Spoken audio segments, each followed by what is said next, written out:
feel like I need to be summing up my 3 months in the next few minutes, so just bear with me if I ramble a bit. But I mean, it's been an absolute pleasure to come to Baltic and be the recipient of the Adam Reynolds Memorial Bursary. I did actually know Adam, and he was an amazing artist. So just to have that bursary itself is quite an honour. And it's an amazing bursary, really, because as an artist, you often take on work where you're working in collaboration with an organisation or a group, and there's an expected outcome at the end. And one of the really lovely things about the Adam Reynolds Memorial Bursary is that it's space and time for an artist to just think about their practice. There isn't any pressure to come out with outcomes, although obviously the pressure you put on yourself as an artist to progress your work is there.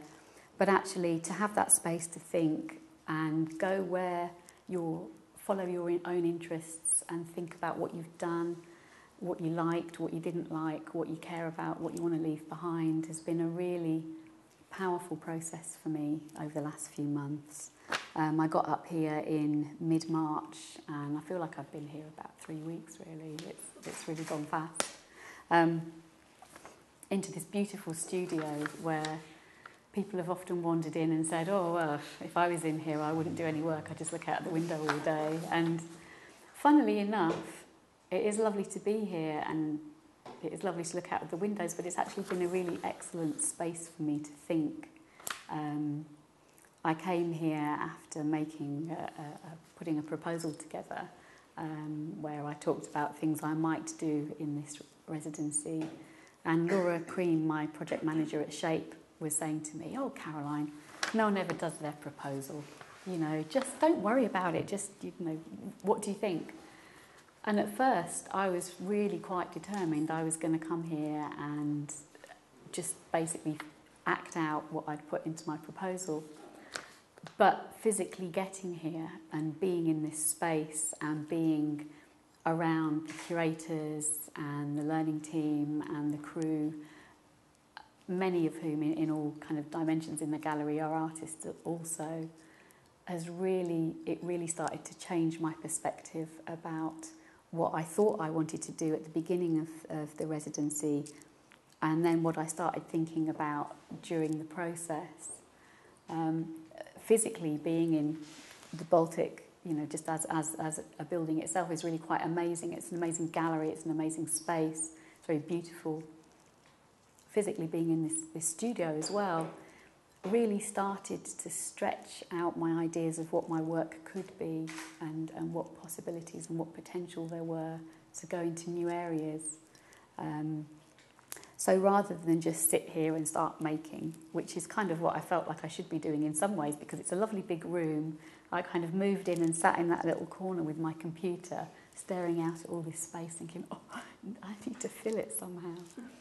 But then, thinking there's no pressure for me to fill it, but I feel like I should fill it. And so there was that kind of juxtaposition going on. But then I also found this space quite an amazing space to think in. And I've done a lot of kind of reflection and a lot of my residency has been quite introspective. What I began to do after kind of feeling the presence of being here was look back at my practice and look back at what I liked, what I didn't like, and I really started doing this kind of thing of stripping away, or stripping it down and then building it back up again. A lot of it I did in that orange chair there, which is worked on a project a little while ago with architects, and we were talking about what kind of position are you in physically when you think creatively, and one of the conclusions from this project had been apparently that people don't do a lot of creative thinking sitting at a desk, a formal office desk and chair. They, creatively think physically in other positions. And actually having that chair in there, although it was a complete sort of random event that it was there, meant that I could curl up in it with a book. And actually that really helped my processes. And in terms of just, understanding that that's what happened now, I think as I go forward, one of these days I'll have a nice chair, but sort of beyond that, when you're an artist looking at your practice and you're looking very personally at what you want to do and how you want to do it, it's really good to have that insight about how you work and where you do your best work, where you do your best thinking, And I know I'm very clear now that I don't do my best thinking sitting at a desk. I don't do my best thinking when I've got the internet on. It's all about just having much more space, and having space and light here, and being able to disconnect and sit somewhere that was very, very different did kind of free up and really begin to sort of start that energy going. So I'm going to talk a little bit more specifically now about what I've done in my practice and why I decided to take elements forward and what I decided to leave behind and why. The Adam Reynolds Memorial Bursary is specifically for a disabled artist to develop their practice. And after I graduated from my fine art degree, I slowly began to make work about my experiences as a disabled woman. And I was always interested in font and text and language. So I started to do pieces of work that looked at the terms of reference for disability. I did a series of work called Dirty Words for Disabled People. And that was all about words like handicapped and special and mental and brave and spastic and things that were kind of uncomfortable language. Because I'm interested with the internet as well, disabled people began, I think, having some very interesting conversations when the internet became sort of more widely available, where there was lots of kind of epiphany type conversations going on about people saying, I hate it when this happens, and people could, you know, rather than being in isolation sort of internationally, people could start blogging and talking and thinking about these things, and almost I felt in a way bringing that cultural element to disability experience into play. So when I did Dirty Words for Disabled People, I didn't just think up these words myself. I went on the internet and I asked people from all over the place, you know, what words do you hate and why do you hate them? And this concept of them being swear words and sort of asterixing out the vowels using a very simple font meant that I felt like I delivered an idea which was easily understandable. It was simple, it had power. It was something that a lot of people could relate to. You know, there was a kind of very simple visual pun there, but there was also a kind of, you know, sort of layers of you know, why do people want to put a word like charity in there, and the kind of concept that goes with it, that charity for disabled people doesn't necessarily bring about social change and therefore equality. So there were some interesting concepts behind those words, and, you know, why is special a dirty word when actually special is, in some contexts, a lovely word, a wonderful word. But when it's used in some ways, when you're talking about special needs, it just kind of feels like a kind of prettying up of a clumsy sentiment. And all these things, I guess it's an artist's job to bring these things out, but I think generally people have a sense that it's not quite right. So to sort of put it into a sort of artwork format that brings that more sharply into focus was something that I've always been interested in doing. And for me, that Dirty Words, well, not only did that, but it kind of looked at language at this point in time. And that's another thing I was very interested in. 100 years ago, language was very different. In 100 years' time, it's going to be very different again. Even like 10, 20 years ago, words like handicapped were acceptable, and now they're just like really not fashionable anymore. So I guess if you were going to do dirty words in another 20 years, who knows what's acceptable now might have kind of gone out with the bathwater. So it kind of, I was pleased with it on very many levels, but because it was of its time, that was something that I valued and I wanted to take forward. I guess that and another project I did called The Way Ahead was successful in the disability arts world, and I didn't realise when I was at university that there was such a thing as disability arts. I went to study fine art.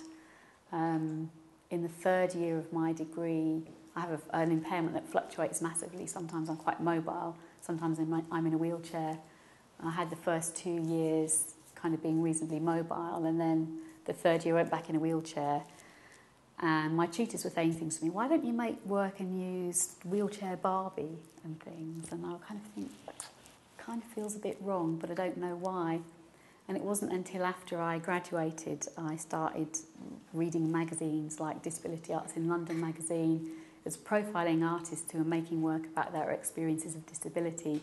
I actually realised there was a kind of disability arts as a movement was around and had begun probably in the 60s and 70s from the disability rights protests, and people kind of making quite emotive kind of poetry readings and songs about how they felt when they were fighting for equality.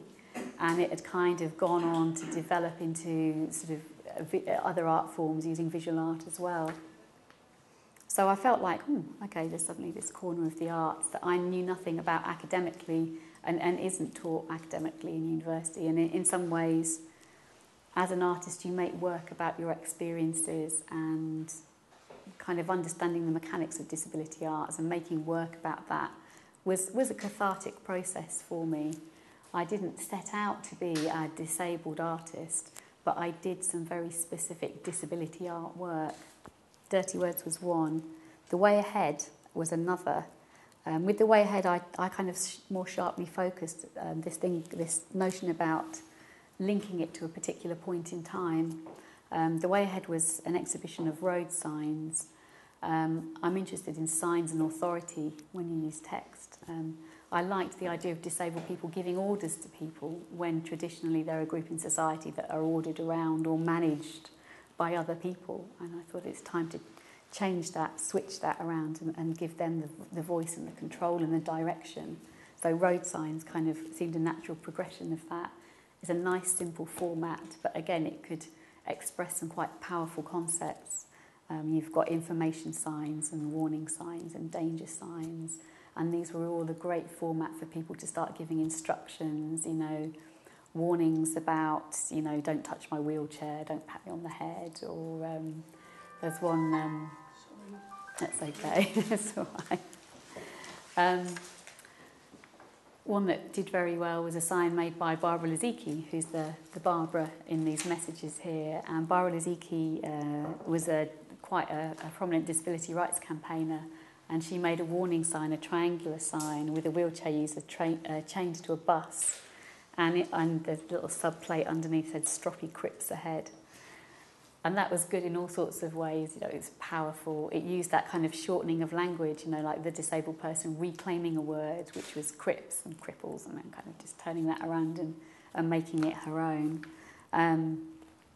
So The Way Ahead worked in all those forms, but what was also a very key part of that project for me is that it launched on the same day that the new Part 3 Disability Discrimination Act came in, and that was on the 1st of October 2006. And it was really crucial for me that at the day that act came in, The Way Ahead launched, and it got more publicity because of that. But I think it made it a more interesting exhibition because of that, because I was, we were all saying, look, here we are. These laws are meant to say what's, the right way for disabled people to be, treated. But actually here we are as a group in society saying, this is what's important, listen to us. This is coming straight from us. It's not about us, without us. The whole nothing about us, without us thing is a very powerful phrase in the disability rights movement. So these projects were successful. They were also very specific. And I became quite known in the disability arts world for making this kind of project. And after The Way Ahead and after Dirty Words for Disabled People, I got to the point where organisations had heard of me. The Way Ahead had been on the BBC. People kind of, I ended up being an artist who's kind of like a go-to girl for disability arts projects.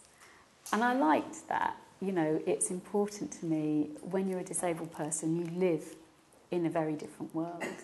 And it's important, I think there are very important cultural shared experiences that disabled people have, that I am as an artist, not just a disabled artist, but as an artist in any part of the arts, or very interested in exploring. But I did begin to feel that my practice was kind of starting to focus down into just this, go somewhere, do a project with disability rights or disability organisations, and then I would be the disabled person that came and made work with a group of disabled people, and they would feel heard because they were talking about authentic things that were going on in their lives. The funders would feel happy because they were getting a piece of kind of honest art, and everybody was happy, and I'd go home with a fee, and that was good. But when it came to my art practice was never just about just doing that. So coming here to this space, I originally thought I would be building on Dirty Words for Disabled People, and I would be doing similar things to The Way Ahead.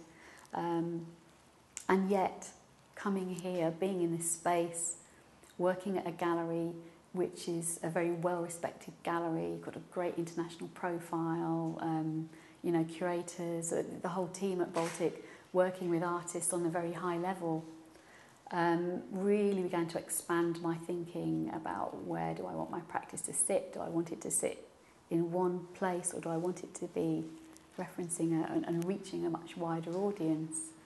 And I guess I got into disability arts because I have a sentence here. It's my wish to feel a full part of society that prompted my work to go in that direction in the first place. But I never wanted to be an artist who only worked in that direction, and that only worked in that direction was the key there. So I guess I began to look at my practice and think, where do I want my practice to be? I'm here in this amazing mainstream gallery. I'm here in these amazing big spaces. What am I going to do? And I don't want to leave behind everything I've done before, because I feel that creatively there's been quite a lot of value in it. So my stripping down process began looking at the strengths that I had, like making relevant work to the point in time, to make people think about disability experience and putting it into work, but not perhaps labelling it so specifically, perhaps kind of expanding that experience out. And also by doing collaborative projects, I'd almost lost my own personal narrative in there. When you go and ask a lot of people their opinion and feed it into a kind of concept or a format, it's not the same as being in your own space, personally, creatively, and making a strong statement from that direction. And I was beginning to really miss that. So, let's see, how do I move forward from that? It's only by tapping into every aspect of yourself that you can fully be an artist. And that's what I started to get back to with this. And funnily enough, one of the most successful parts of that has been this series of work here. This is a very early kind of work in progress, thinking around a piece of work which is titled at the moment A Message from Barbara. And it was about a text conversation between myself and Barbara Lizicki at a point in her life where she had a bizarre, surreal and very traumatic experience, becoming very ill, going into hospital, having to consider having really radical surgery. She ended up having a leg amputated. But it was a long, convoluted story and a very traumatic and dramatic process to get there. It wasn't a case of she went in, it happened. She went in expecting to have a minor surgery. That didn't work. It ended up being something else. They tried it. That didn't work. She ended up being discharged. Things went wrong. She ended up going back in again. The whole experience for her of the trauma of being ill, the experience of the national health system, being in a hospital situation where operations were cancelled and delayed, being in at the point where she was very ill, the way she found out that they were considering radical surgeries, two doctors standing at the foot of the bed talking to themselves about it and not her. That kind of, being treated as a medical object, not a human being, shock. And then inevitably, particularly with Barbara being a disability rights campaigner, issues with language and respect and terminology came in there as well. There's a text along the bottom somewhere that said, I got my first pat on the head today. If you ever met Barbara Lizicki, you don't pat Barbara Lizicki, you just don't,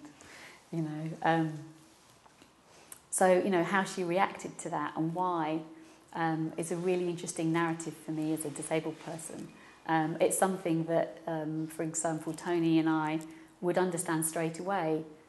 It's something that a kind of disability audience would understand straight away, because when it comes to kind of the way people treat you sometimes. It's a very familiar territory, but then, you know, it might mean different things to different audiences.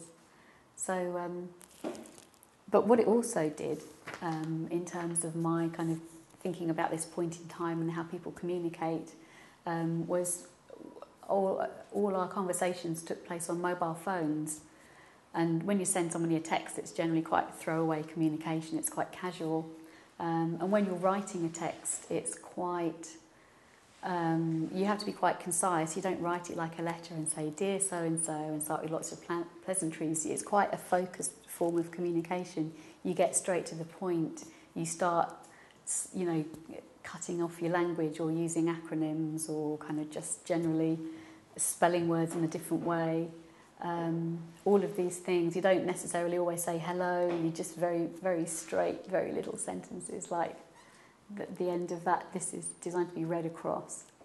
And this sentence, Barbara was stuffed full of morphine and opiates and stuff, and it constipates you. Knowing from my personal experience of that kind of thing, I kind of said to her, you know, are they doing anything about that? Are they giving you any laxatives? And she's like, no, I haven't been for days, can't remember when, you know, the last one was. And so we ended up having these weird little texts where she was in the toilet saying, I'm in hell, still straining, and things. And it was, I couldn't imagine ever having that kind of conversation in any other way, in any other format. So actually the medium itself became quite crucial. How we communicate these days, when we want to say something powerful, we're still using this kind of real transient medium. And I found after the event, a year after the event, I still kept all these texts on my phone because they were powerful, because they were concise, because they made points in so many different ways. So I wanted to, I just began to feel there's got to be something in this. A large part of my time, initially in the first few weeks of my residency, was thinking about what kind of format am I going to use. I thought about using maybe a movie kind of format where you had two phones, and then it was the whole, am I going to have a split screen with one phone and another, and what's that going to do to the audience? Is it going to give them whiplash when they're looking between Caroline, Barbara? That didn't quite work. So then I tried another format, which was two phones on one screen, but again you were still kind of moving the thread going backwards and forwards, and somehow using it in a kind of animated form. I was trying to use Adobe Flash, which was a whole big learning curve for me. Still didn't feel powerful enough. You only ever saw two texts at a time, and really this situation, it socked us between the eyes. It was a big powerful thing, and I ended up, after all that messing around, just putting all the texts up on the wall one day, thinking, oh, well, Barbara's coming up, we're going to do a talk, maybe we'll stand and edit it, maybe we'll cut a lot out. But then seeing it like a big body of work, I mean, the other kind of thing, ironically, that I really, really like is big abstract paintings, and something like when you see a big abstract painting and it fills your field of vision. For me, that's a very powerful sensation. And having this fill all of your gaze just felt immediately like the right kind of format. And there's a lot to be resolved here in terms of the way people have been reading this. People haven't read it necessarily across. They've read it upside down, down in columns, or they've kind of picked up bits and pieces. So this is very much a work in progress in terms of getting the format right. And the fact it's in A4 size is just a given that, you know, I had my printer around at the time. And that's just how it worked out for this one, this particular version. Things like, for me, all this information across the top is quite significant. At the moment, it's getting lost in the text. So maybe that will be separated or highlighted or done in some different way. But essentially the content was there and the content was powerful, and Barbara and I both felt that we actually didn't want to leave very much out. We wanted it to stand as a document of that point in time. So really, as my residency is coming to an end, I'm focusing on things which are timely, things which say more than just disability art, something that's relevant. For every artist talk I've done, people have come forward to me with stories about saving texts because they've been precious to them in one way or the other. So I think, culturally there's a kind of a lot more in here that kind of moves into lots of different areas, and that's something that I do want to do. I became interested. I had some big ambitious ideas as well, which I pitched to Emma and Alessandro in a crit a few weeks ago, because going back to the space and the kind of being at the Baltic again, I started to think really big. Instead of thinking I must do something about disability experience, I started to think what I care about is language, what I care about is the impact of language. So what I want to do is explore the impact of language in lots of different ways.